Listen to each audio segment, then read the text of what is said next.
Before we get started on Colorado's news of the day, a quick update on the shooting that killed 11 people in Virginia Beach. There was a time when that kind of thing would have led every newscast. Longtime public works employee walked into a municipal building in Virginia Beach this afternoon and started shooting indiscriminately. Along with the 11 people killed, 6 others were injured, including a police officer. Police shot and killed that suspect. Denver's mayoral challenger Jamie Gillis is promising to unite Denver. She united with the third-place finisher Lisa Calderon.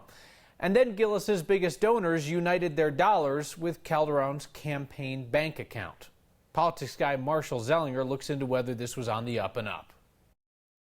Lisa Calderon recommended that her voters support Jamie Gillis when they stood together at a Unity News conference on May 14th. 2 days later, businesses associated with the Zeppelin family contributed $15,000 to Calderon's campaign. The Zeppelin family businesses have contributed to Gillis, and developer Kyle Zeppelin has long been a supporter. When asked if the Zeppelin businesses contributed to Calderon in return for her support, Andra Zeppelin told Next, absolutely not. We've always been Team Change. Supporting a candidate who tried her hardest to bring about that change is consistent with what we've been trying to do that whole time. In a text, Calderon told us, my grassroots campaign did a lot with a little. Immediately following the campaign, we asked the community to help cover the final costs for voter outreach through emails and social media. I am hopeful that the success of this direct democracy initiative will help even the playing field for future progressive candidates so that we can focus more on reaching voters than raising dollars. Campaign contributions have been plenty since the May 7th election. We just showed you Calderon's. Gillis herself has received $206,000 since May 7th, and Kyle, Mayor Hancock, $590,000. A lot of developer money behind Hancock, a lot of developer singular money with Gillis, and now Calderon. And we'll see. We won't see any more until after the election, but we'll be able to tell you after the fact how much more money came in this last weekend. All right, here we go. Thank you, Marshall. Hardest working man in show business. We're going to squeeze in one of Marshall's final truth tests on an ad in the mayor's race. This is a rare ad that comes to us from an outside group. Better Denver is airing an ad against Mayor Hancock, but Marshall found it's trying to mislead you. Over the last 4 years in Denver, more than 20 of our female officers and firefighters have had to file harassment complaints against Hancock's administration. No, this number is false. We checked with the Denver City Attorney's Office, which would know about the number of complaints involving city employees. In the last 4 years, there have been 7 harassment complaints, 5 from the police department, 2 from the fire department. That number does not include gender discrimination complaints, which have also been filed, or sheriff's department claims about inmates harassing deputies, which should not be counted as employees being harassed by the mayor's administration. With this Truth Test Brief, I'm Marshall Zellinger. So we've told you that it's rare for a mayor of Denver to end up in a runoff like this. Has not happened in 24 years. But let's take a closer look now at the 2 times that it has happened in the last 40 years. 1995, incumbent Mayor Wellington Webb was edged in the first round by City Councilwoman Mary DeGroot, 42.8% to 42.7%. Webb then had a double-digit surge in support in the second round, and he held office easily, 54 to 46%. Go back, though, to 1987. Incumbent Mayor Federico Pena was below 40% in the first round, just like Hancock is now. Pena had 37% to Don Baines, 41%. Pena won the runoff in a squeaker, 51-49, a difference of just 3,000 votes. Both Denver mayors forced into a runoff have survived.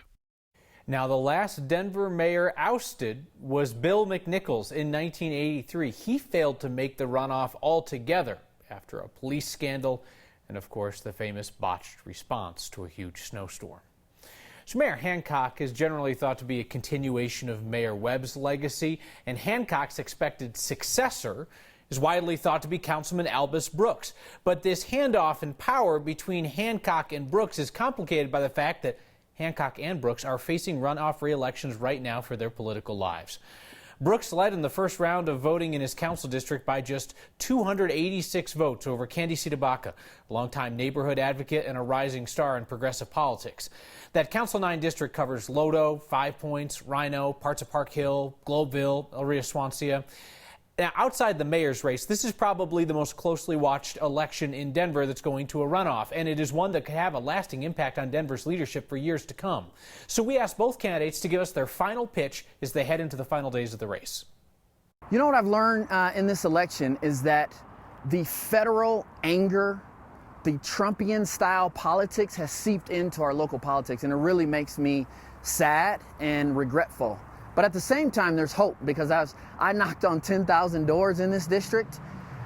There's a vigor, there's an inspiration behind each door, and belief that we're headed in the right direction. Denver's my home. My family's been in this community for 5 generations, and we're fighting for the soul of our city right now. And there's a place for all of us to participate and make sure that we take this city into our hands and make sure that we're shaping a city we'll be proud of. You're gonna see me in every neighborhood in District 9, all 17 neighborhoods. We're going to be knocking doors. We're going to be hosting house chats. We're going to be sitting with seniors. We're going to be hosting phone banks. We're going to get on Larimer tonight on the little, pub crawl bikes and make sure folks know about our campaign and about moving Denver forward and creating an inclusive Denver. It's ballot chasing time in Denver, and so we've got a full weekend of events celebrating our volunteers on Sunday with the free concert for community at Cervantes.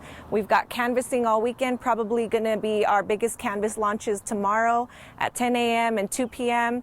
We'll have neighbors out here trying to get their friends and family to make sure that they turn their ballots in. Watch that, Denver City Council District 9. So goes the city. Secretary of State Jenna Griswold is not saying today if she's going to announce a boycott of Louisiana after she declared a boycott of Alabama this month over its new abortion ban. Louisiana just passed a similar measure. Next obtained emails showing that Griswold allowed Planned Parenthood's political director to edit her official announcement of the Alabama boycott. She has stood by that decision. Griswold is a Democrat who ran promising to keep partisan politics out of the job of running Colorado's elections. Today, she did not respond to our request for comment on whether she's going to lead a boycott of a second state. Our next question comes from a viewer named Terry. She asks, any idea if the rocks that came down by Dolores, Colorado showed up on the earthquake seismometers? That is a very good question, Terry. So 2 of those rocks were, they were enormous. They were the size of houses. CDOT said one of them weighed about 2.5 million pounds. Carved this 8-foot trench right across State Highway 145 between Telluride and Cortez. The rock slide was about 12 miles north of Dolores last Friday, middle of the afternoon or so. The nearest seismic station, we're told, is 27 miles away. It's at Mesa Verde National Park. It did not register the rockfall, nor did it pick up the rumble on Sunday afternoon when CDOT blew up one of those massive boulders. So the craziest story of the day is not the Denver mayor's race, and it is not a house-sized rock hitting a highway. It is the Colorado Eagles minor league hockey team not returning the Kelly Cup after they won it in 2018. The league is about to have a new champ, but the Eagles still have the trophy. It makes what we said when they won their second straight championship sound like foreshadowing. And the Kelly Cup will remain in Loveland. The Colorado Christine Noel meant it'll stay in Loveland like for another year, not indefinitely. But the Eagles just kept the thing. So this comes out after a former league official let it slip on a radio station in Ohio. All the Eagles will say is that the league knows what's going on with this trophy and that the league has ignored the Eagles' attempts to return it. The Eagles' official statement concludes, quote, "That is all that we will be releasing regarding this matter." I called the Eagles today trying to get to the bottom of this Kelly Cup hostage taking, but I failed. All the Eagles would tell me is that they still have the cup, they did not lose the cup, and they did not break the cup. I don't know what is going on. Viri Valdez needed a special kind of help. Yeah, so it kind of just fell out of the sky for me. And that's how a first-generation college student went to law school. I'm just glad I can make them proud. Danawolde Baum just wants to move. It's the first positive experience I've had in 5 years. We'll see the prosthetic invented so she can run next.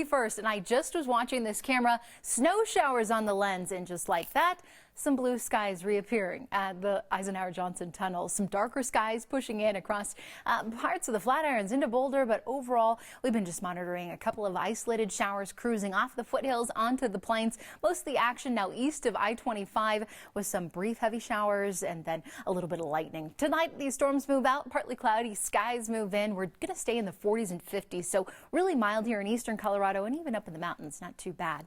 Tonight, everything clears out, and by morning, we're talking sunshine, but it doesn't last long. Clouds, storms, they're here before we know it. A little earlier, about 2 o'clock, they come rumbling here through to the city. By 5, they're across the eastern side of the state, and that's where we are going to be monitoring the chance for seeing some of the storms turn severe. Just a marginal threat, but it does exist tomorrow here in eastern Colorado. Those storms firing up in the early afternoon, so get things done outside early. 76 will be our daytime high, 80s in southeastern Colorado with 60s mainly up in the mountains. Upper 70s on Sunday, a big warm up early next week, and then we start to cool things off ever so slightly, bring back a chance of storms, Kyle, for the rest of next week. Thank you, Danielle. First-generation college students are charging right into law school, too, with the help of a U.S. District Court judge in Colorado. Our Byron Reed shows us how she's helping.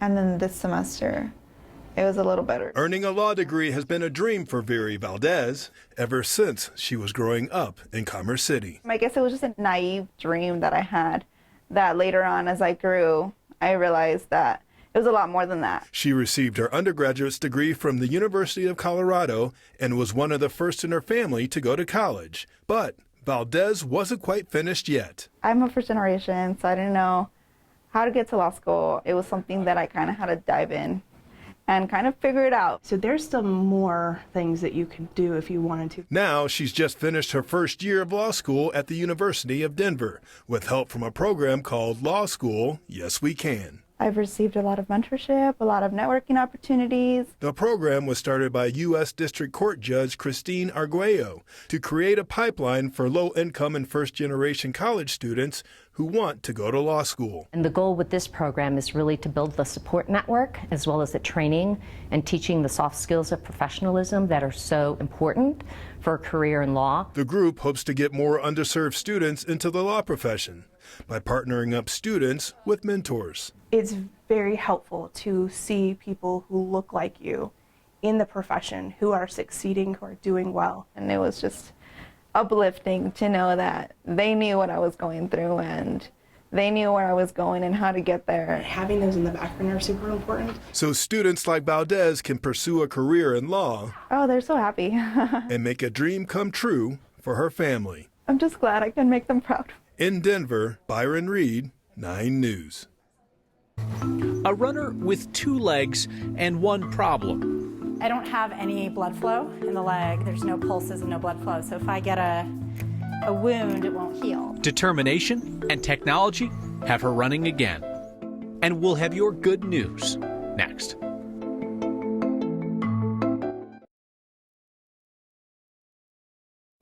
In 1994, we said her name on the news. Danawolde Baum was a tennis champion. Now, she's in a constant battle with her body. Our Katie Eastman has the story. Your hair's wet still, too. Pay attention to the ribbons. You look beautiful. Notice the 6-year-old in high heels. Like, so shoes look fabulous on you. See what Danawolde Baum's life looks like on the outside. Anyone would walk in would think that there's nothing wrong. I don't have any blood flow in the leg. There's no pulses and no blood flow. So if I get a wound, it won't heal. 5 years ago, Dana got a permanent blood clot in her upper right leg. When she walks, it feels kind of like a Charlie horse. Times 100. She's had 8 bypass surgeries, but the clot kept coming back. This was not the life Danawolde Baum saw for herself. They don't understand that I'm 42 and I need to be active. I live in Colorado. I need to be active, and it's debilitating on a day-to-day basis. While at Manual High School, Dana won the Colorado State Championships in women's tennis. As an adult, she's done marathons and triathlons. Doctors told Dana this life was gone. I haven't accepted yet. I haven't accepted this as my fate. I really think that there's something that's going to allow me to have a full functioning life again.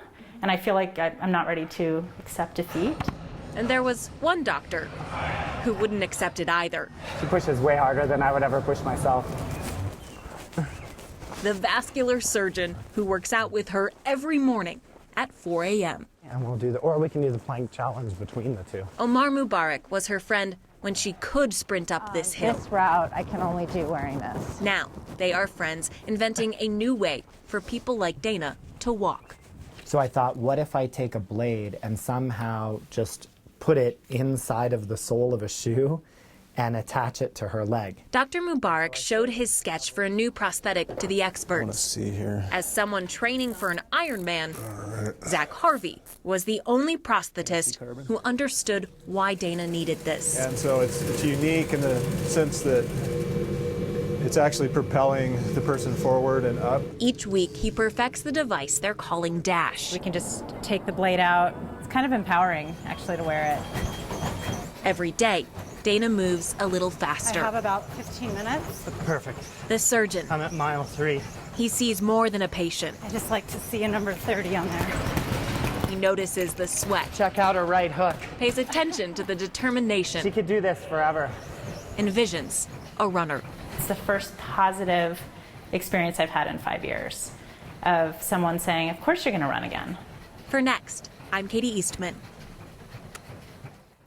About 12 million Americans live with peripheral arterial disease. Dana's a real anomaly. Most are older, they're smokers, or had diabetes. We return with your good news and your feedback next. Highlight of our week is each Friday when we seek out and share your good news. And today we found it at the Butterfly Pavilion in Westminster. What's good news to you? Good news to me is... Oh. Good news, good news. My good news is that Butterfly Pavilion has recently secured $13 million from the City and County of Broomfield to build a new facility in Broomfield that is going to open in 2023. My good news is I just got married and his 7th birthday is tomorrow. My good news is I'm here with my friends. My good news is that finally, after 13 years, I'm done with high school and school in general. But here comes life, and now I get to go and do some more school. So here's to that. My good news is that school is out and summer's here. That's about all I know for good news. It's all good news for you. You're keeping that lady from her pretzel. Chris writes in, Kyle, are you old enough to remember the Bill McNichols snow debacle? I am not, but I like to read. Ray says, my girlfriend says your jacket looks like her mother's curtains from the 70s. Sounds like she has excellent taste. See you next time.